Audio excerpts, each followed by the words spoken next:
अगले कुछ दिनों में बीजेपी को नया राष्ट्रीय अध्यक्ष मिल सकता है।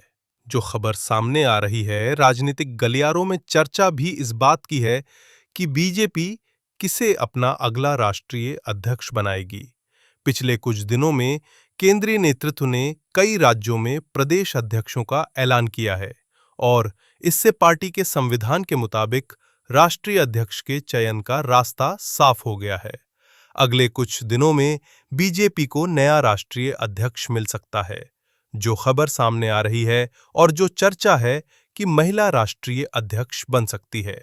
बीजेपी को पहली महिला राष्ट्रीय अध्यक्ष मिल सकती है, लेकिन इसी के साथ एक और ओबीसी नेता का नाम सामने आया है, जिसे अंतिम समय में रेस में सबसे आगे बताया जा रहा है। कौन-कौन से नेता रेस में हैं, एक-एक करके बताएंगे और यूपी के इस नेता का भी नाम शब्द सामने आ रहा है और अब तक राष्ट्रीय अध्यक्ष के लिए चर्चा में उतनी गंभीरता से कभी नहीं आया था। बीजेपी को पहली बार महिला अध्यक्ष मिल सकती है। इसमें केंद्रीय वित्त मंत्री निर्मला सीतारमण का नाम सबसे आगे बताया जा रहा है। उनकी हाल ही में पार्टी की मौजूदा राष्ट्रीय अध्यक्ष जेपी नड्डा और पार्टी के महासचिव संगठन बीएल संतोष से हाल ही में बीजेपी मुख्यालय में मुलाकात हुई थी, इसलिए उनके नाम की चर्चा शुरू हुई है। एक तर्क ये भी दिया जा रहा है कि दक्षिण भारतीय होने और पार्टी और मोदी सरकार की जानी मानी चेहरा होने की वजह से वो पार्टी की महिलाओं में पहली पसंद हो सकती है।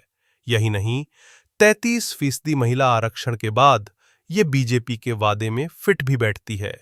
सीतारमण के अलावा दूसरा नाम है पूर्व केंद्रीय डी पुरंदेश्वरी का। उन्होंने भी इस पद का एक मजबूत दावेदार बताया गया है। वो बीजेपी की आंध्र प्रदेश की पूर्व प्रदेश अध्यक्ष भी रह चुकी हैं। पुरंदेश्वरी कई भाषाओं की जानकार हैं। उन्होंने राजनीति में कई महत्वपूर्ण पदों पर काम भी किया है। ऑपरेशन सिंदूर बहुदलीय प्रतिनिधिमंडल के लिए भी उन्हें चुना गया था। इसके साथ साथ उत्तर प्रदेश के मुख्यमंत्री केशव प्रसाद मौर्य का भी नाम रेस में है।